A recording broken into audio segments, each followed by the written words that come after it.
Les Voix de l'APP, le podcast de la préfecture de police.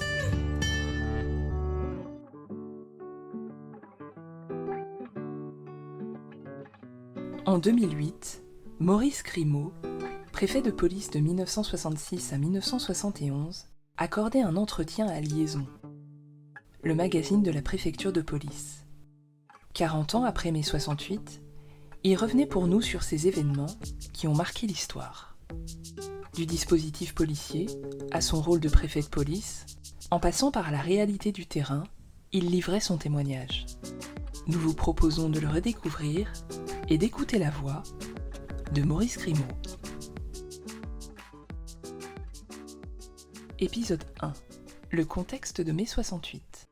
Monsieur Pompidou, la politique générale était manifestement d'éviter le pire, de mener cette affaire avec prudence et surtout de rechercher toutes les occasions de contact avec des éléments raisonnables. Il le fera avec les syndicats, avec les centrales ouvrières, et il était tout à fait partisan que je le fasse, ou quelquefois lui-même, avec les meneurs du mouvement. C'est pour ça que je me suis trouvé, je dois dire, très à l'aise dans cette configuration gouvernementale. Ce qui aurait pu ne pas être le cas. M. Pompidou lui-même faisait l'objet de critiques d'une partie de sa majorité qui regrettait un peu les méthodes plus musclé de mon prédécesseur. Et M. Pompidou a toujours tenu le cap dans un sens de fermeté et de modération, ce qui m'allait très bien. Les premières semaines, la police s'adapte.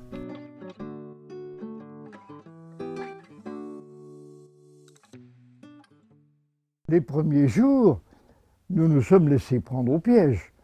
Il se passait tellement de choses qu'on était tous restés là sur place jusqu'à la fin de la nuit. Le lendemain, on était à ramasser la cuillère. Tandis que nos jeunes galopins, qui avaient aussi passé la nuit à faire des barricades ou autre chose, ils se couchaient sur place. Ils trouvaient accueil chez les voisins, tout le monde très accueillant pour ces jeunes héros. Ils allaient donc coucher à droite et gauche. Ils adoraient d'ailleurs ce changement de vie. Et puis alors, ils se réveillaient vers 3 ou 4 pour reprendre le combat. Nos jeunes adversaires avaient un gros avantage sur les policiers, c'est qu'ils se réfugiaient dans les maisons qui étaient très accueillantes. Pendant les premières semaines de mai, toute la population était du côté des étudiants, ce qui ne facilitait pas notre tâche. Et c'est du haut de ces étages qui bombardaient les policiers. Et évidemment, nous avions affaire aux adversaires les plus agiles et les plus rapides qu'on ait jamais eus, connaissant merveilleusement toutes les rues et les ruelles de Paris, se réfugiant en haut dans les étages quand il le fallait, donc une mobilité totale. Et nous étions obligés d'avancer avec les véhicules qui contenaient tout ce qui convient, les armements, les grenades lacrymogènes, etc. Ça faisait ça ralentissait beaucoup les actions. Alors, nous n'avons jamais cessé de bout en bout de réfléchir tous ensemble à ce problème. La leçon de mai 68, c'est que la police doit s'adapter à des situations mouvantes. Ce n'est pas une chose simple sur laquelle on a une recette qu'on applique, etc.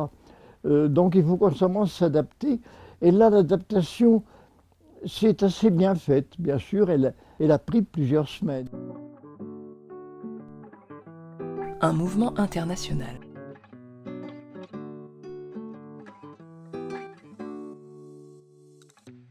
C'était ma grande crainte, qui est quelques énergumènes qui tirent sur la police, même dans un raisonnement politique, histoire d'enclencher le processus révolutionnaire dont quelques-uns rêvaient. Là, ça ne s'est heureusement jamais trouvé. Il faut mettre ça aussi à l'actif de nos adversaires, et qui d'ailleurs l'ont dit et répété après les événements, que autant ils étaient là pour tout bouleverser, là, autant ils considéraient qu'il n'était pas admissible de tirer, de tuer. Ça ne rentrait pas dans l'idéologie qui était la leur. On a aussi beaucoup remarqué que cette nuit des barricades très spectaculaire s'était terminée sans mort. Il y avait des blessés, mais il n'y avait pas de morts. Ça avait frappé l'opinion, pas seulement en France, mais à l'étranger. Parce que, il faut rappeler que mai 68 n'était pas une particularité française, que mai 68 allait de San Francisco à Pékin avec la révolution culturelle, en passant par le printemps de Prague et quelques autres endroits.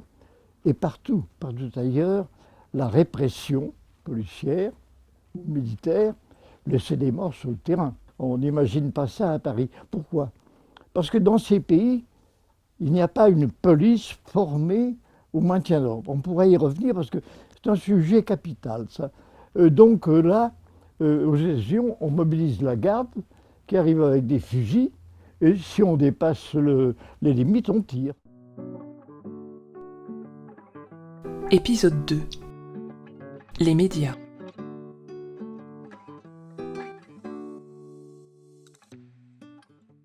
Les journalistes ont plutôt tendance à prendre un policier en train de matraquer.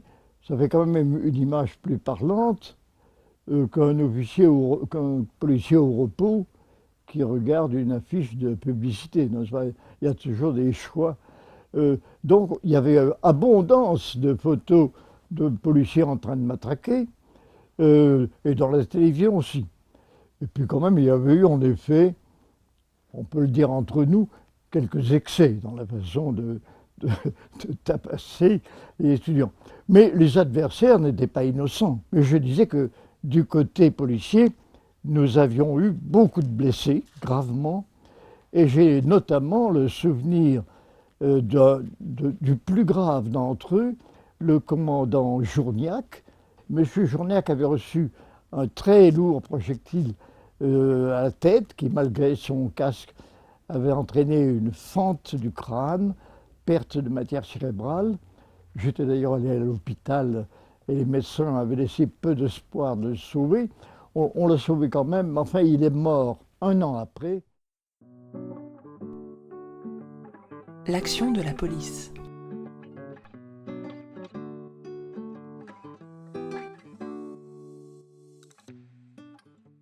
C'est vrai que les longues attentes sont une des choses les plus désagréables dans le service de police.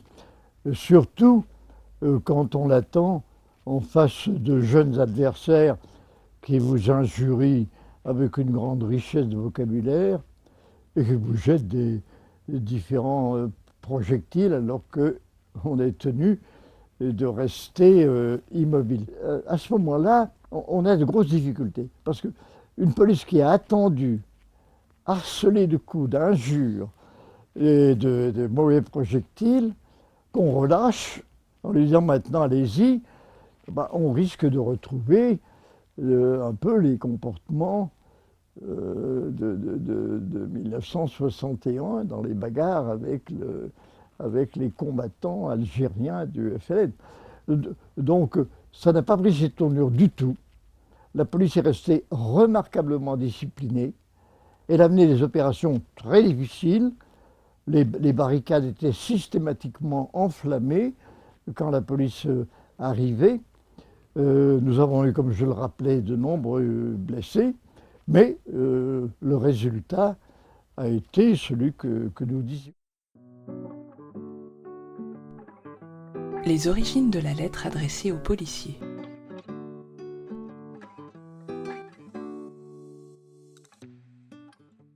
C'est lorsque j'ai senti une montée préoccupante de la violence que j'ai décidé de faire cette lettre.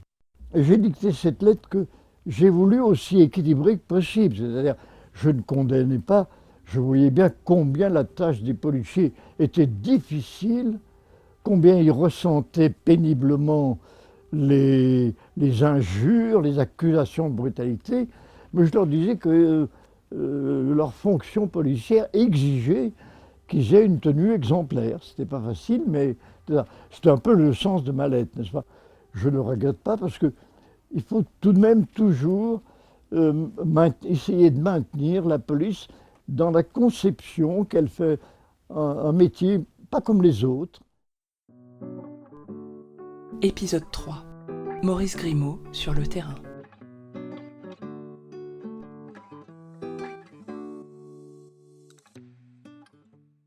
La réalité sur le terrain.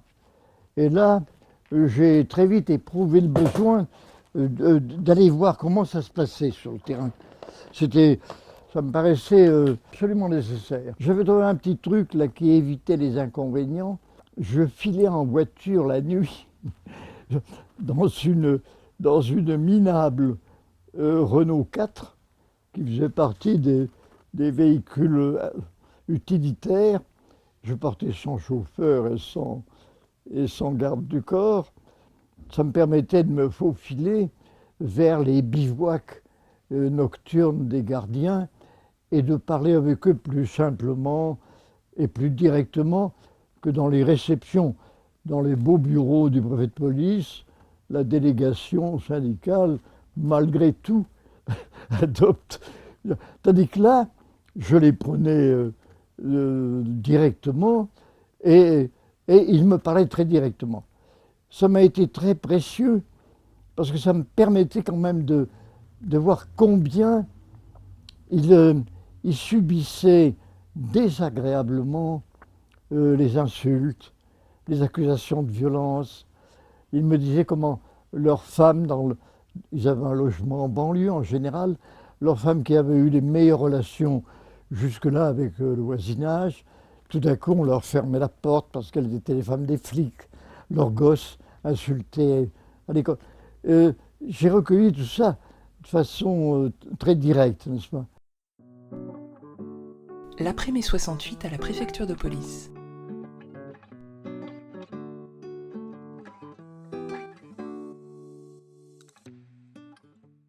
Avec toute la maison, n'est-ce pas, ces semaines si mouvementées, m'a vraiment fait corps avec la préfecture de police. Après, j'étais quand même beaucoup plus intégré dans cette maison. D'abord, je connaissais beaucoup mieux tous les patrons, puisque là, avant chaque grand service, je tenais toujours une réunion. Monsieur Frédéric venait avec ses directeurs, mais aussi avec les chefs de district qui seraient sur le terrain. Donc j'avais appris à bien les connaître, à admirer leur qualité professionnelle. Il y avait donc là une meilleure connaissance de la maison et je pense que c'était un peu réciproque et nous étions là quand même, je faisais corps avec la maison. C'est ça le changement dans mon attitude. Mai 68, vu par Maurice Grimaud.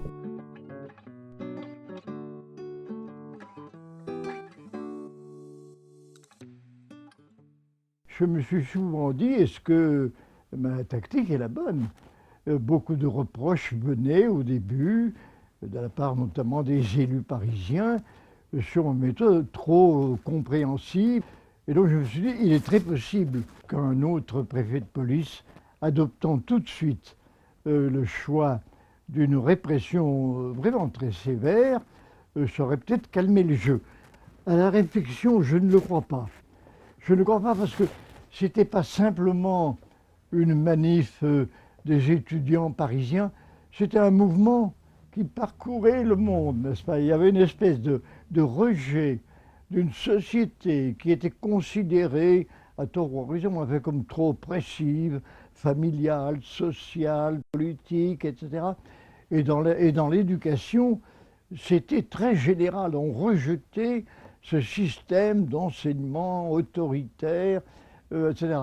Donc, je crois qu'on aurait pu un peu plus brutalement calmer les manifs du 6, du 8, peut-être du 10 mai, que le mouvement serait forcément revenu, ne serait-ce que sous l'influence des des camarades allemands, italiens, tchèques ou américains, n'est-ce pas, oui. Donc je crois qu'on n'aurait pas évité mai 68. Les Voix de l'APP, le podcast de la préfecture de police.